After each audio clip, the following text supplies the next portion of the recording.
Good morning, everybody. Hey, welcome to this seventh day of December. Hope your week's going well. Had a kind of a off day yesterday. We'll talk about that and more when Dave joins us here in just a few seconds. Hey, remember that in the world we live, there are so many things that we have no control over. However, you can take control of your portfolio. You need to know how much risk you have in that portfolio to make sure that it matches up with the amount of risk you should have in your portfolio based on your circumstances, how close you are to retirement, what your risk tolerance number is. All those things need to be taken in consideration, and you need to measure it back against your current portfolio. And that's why I developed the Core Retirement Design. Give us a call, 863-382-0037. Hey, have a great day, and we will be with Dave here in just a second.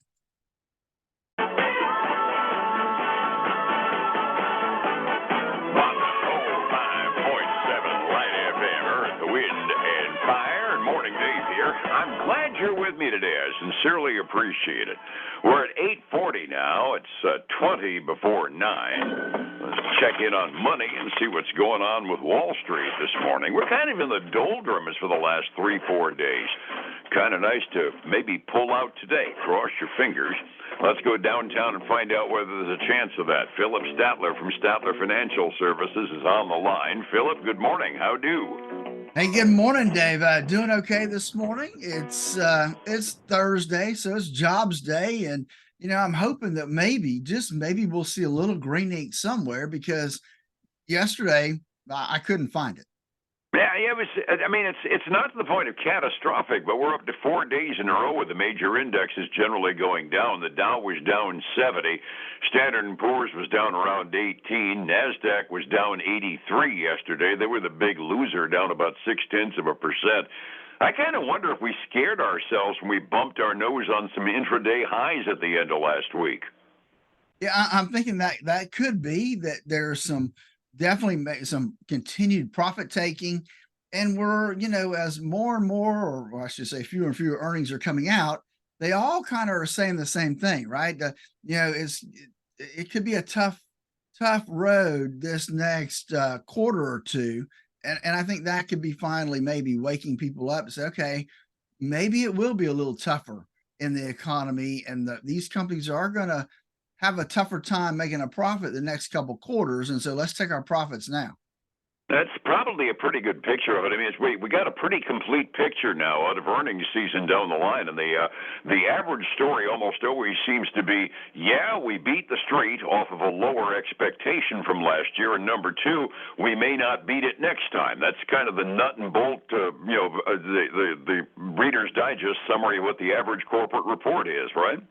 That's what it seems to be, for sure.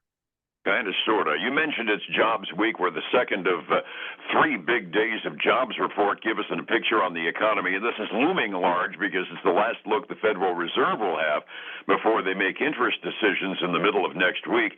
This time it's Thursday, so we get first-time jobless claims.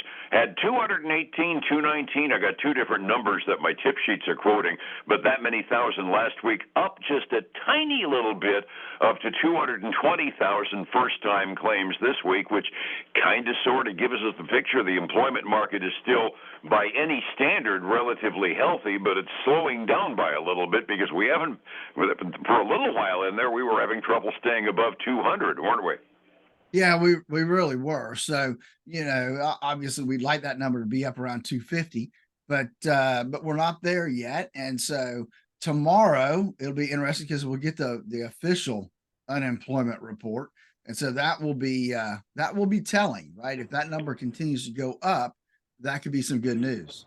Absolutely. It's going to be interesting. I mean, I've not seen the expectation this low for the payroll increases in this country in a long time. They're only expecting 200,000. Now, you got to keep in mind, it was a big disappointment last month when we only added 150,000, but normally we're expecting about 250,000 new jobs to be added into the economy. So if we have another underperformance like that, it's got to make the Federal Reserve sit up and take notice, don't you think? Dave, I'd hope so. I would hope so. This assumes they're sober, of course. A little later on today, we're going to get the Challenger job cut report. How many people are getting laid off? We've got a picture of the number of people filing for unemployment, which is almost in the normal range for our current economy. I don't have expectations on that, but it does need to be noted that the Challenger job cut report is running about 9% ahead of a year ago in terms of planned layoffs. So if the trend continues, once again, I mean, it's bad news for the people that are, the statistics that it's quoting, but it'll be good news for the standpoint of interest rates and for the economy that we're cooling down enough to be able to actually see the economy maybe get down a little bit on inflation. Well, that's true, Dave. That's definitely some information there that is important, and we'll have to keep watching it. It's next week we'll get that interest rate number, whether it's up, stays the same, or whatever they do with it, will be next week, right? Yeah, there's almost no chance of a cut whatsoever. I heard you start to say up stays I the started to same. say that, and I thought, well, no, that's probably not. That wouldn't happen at all. Pretty unlikely. Tidbits out this morning before we get to the couple of reports that are out from the companies this morning. There was a hearing in Washington yesterday where the major banks were screaming at senators over the Federal Reserve's proposed capital requirements. They want to increase the amount of capital reserves necessary to stay in business as a bank, and the CEOs are saying, whoa, wait a minute, there's no reason for that. They've been saying that those regional bank failures that we had earlier this year were nothing more than a scare and a red herring, and they want to go crazy and loan out everything they got in the vault. Yeah, I don't really have a reaction, but it scares me a little bit when the banks say, let us go. Well, yeah, it does, definitely. We don't want to let them go, but I'm not so sure that they may not be at least partially right on the other side also, that if you raise their capital requirements that they have to hold on to, then that's less money they can lend out to small business folks. And so I think that they do have some point that it would hurt the smaller businesses and the consumer from that standpoint, because they're going to tighten credit. So that hurts those people.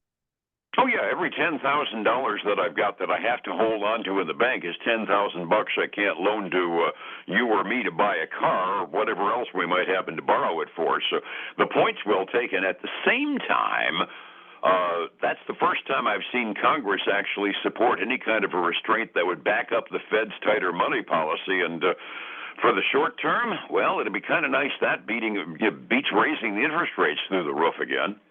Absolutely, no doubt there. Hey, did you see that McDonald's is spinning off and starting a new little restaurant chain? What are they doing? I didn't see that. It's going to be called Cosmix. So the little guy that showed up on their commercials, the little alien-looking guy. Well, they named it after him. It's going to be like a snack restaurant, like a coffee and snack restaurant. They're opening up their first one this week, I think, and then they've got 9 more planned in the Texas region to kind of just test them out this year to see what happens. What are they thinking? They're going to take on Starbucks? I mean, that's what I'm kind of thinking. That maybe they're thinking they're going to get after that, that drive time, 3 o'clock, late afternoon. You need a little something, coffee and a snack, and they're going to see what happens with that market. I love McDonald's. I think they're a good stock, and I respect the company as well. But they do not have a really good track record when they've tried to expand their retail footprint. Every time they've tried to expand out their restaurant run, it generally has flopped. I think they've got their niche down pretty solid as a fast food burger, fish sandwich, and breakfast restaurant right now, because breakfasts really were the one big addition that McDonald's added over their lifetime that's actually taken off into being a cash cow for them. Yeah, so we'll see. We'll continue to watch that one. That'll be interesting to see how that pops up over the next year or so. The only other tidbit I've got of interest, I found this intriguing. Google now has its own artificial intelligence program. They're calling it Gemini, and they're already demonstrating watching it help a kid do his homework. So parents, you got a new web page to watch your kids and make sure that they aren't having a computer write their term papers. Just to be on a note of warning there.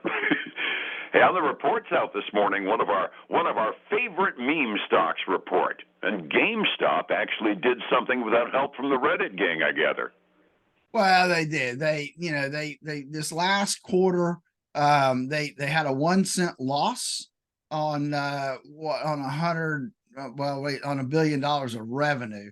Um, you know, it wasn't really clear, unfortunately, how that compared. I guess there weren't comparable numbers. The estimates were such that they couldn't really compare the two. And so it's really got GameStop falling today. It's down over 8%. When you can't compare the numbers year over year, that means you wouldn't want to compare the numbers year over year because the There you accountants go. made it that way. Mama Now raised I no do have dummies here. I have your favorite pet store, Hmm. food store. Chewy reported last night after the market closed, and I gotta say, Dave, not living up to expectations. They Uh-oh. lost 8 cents a share. They were expected to lose money, but they were expected to lose only 6 cents a share. Revenue was basically in line with expectations, but they're getting hammered this morning, down 11.1%. Ouch. I'm going to have to buy more Fancy Feast for Annie. That's all there is I'm gonna to it. tell you. Now we did have a little bit of I good have noticed. news. I was going to say, I have noticed with Chewy, it's kind of interesting. I mean, my shipments from Chewy, my cat is picky, and I can only get the food she'll eat from there. They used to always come out of Ocala.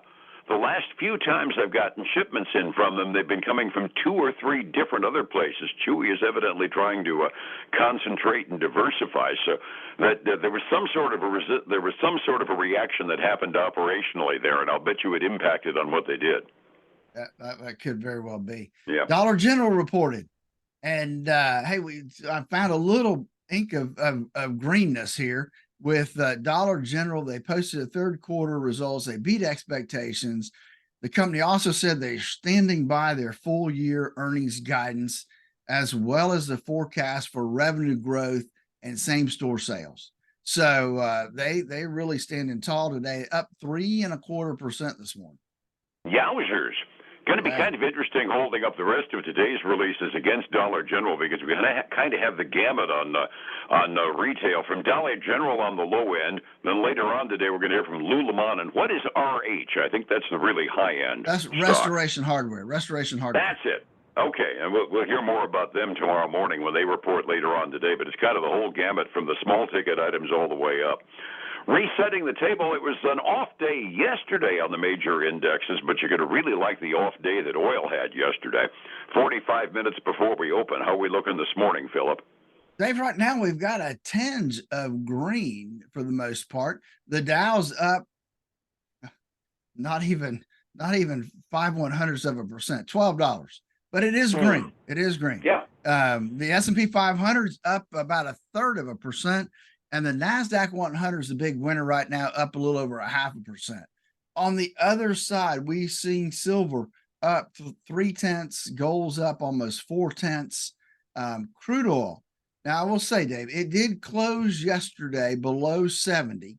It was about $69.30 something cents last night at the close. Now it's up $1 this morning. So that's 1.5, almost 1.5% increase. And $70.39. So maybe we can get it to go back down today.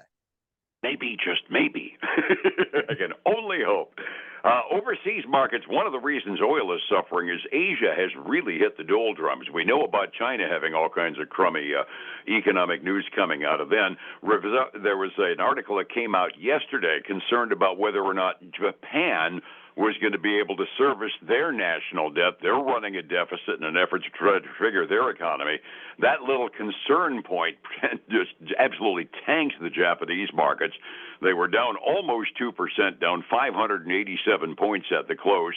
And that pretty much dragged everything in the Asian rim markets into red ink this morning. Europe is looking at our 4-day run and saying we're not overly happy about what we're seeing there. Europe is down, not by a lot. Midway through their day, the overall European index is down by about 0.25%. It's time to figure out how to be able to take the risk out of my portfolio. If I was planning on doing something with where I was last week, I don't like it this week. How do I find you to be able to make my retirement happens right, Phillip? Dave, that's exactly why we created the core retirement design to help folks design that retirement they always dreamed of. Give us a call, 863-382-0037 to schedule your core retirement analysis. And then join us this weekend for the Statler Financial Radio Show, 6 a.m. and noon on Saturday, 10 a.m. Sunday morning on Highlands News Talk 730 and 95.3 FM. And we'll be back again here tomorrow morning, same time, together again. Phillip, thank you so much. We'll see you then. All right, have a great day. Thank you, my friend. It's 105.7 Light FM and Statler Financial Services, Phillip Statler. Remember. Hey, folks, again, I want to thank you for joining us today. I hope you're counting down the days of Christmas. Get that Christmas shopping done. Join us again tomorrow, same time, same place. Have a great day. Bye now.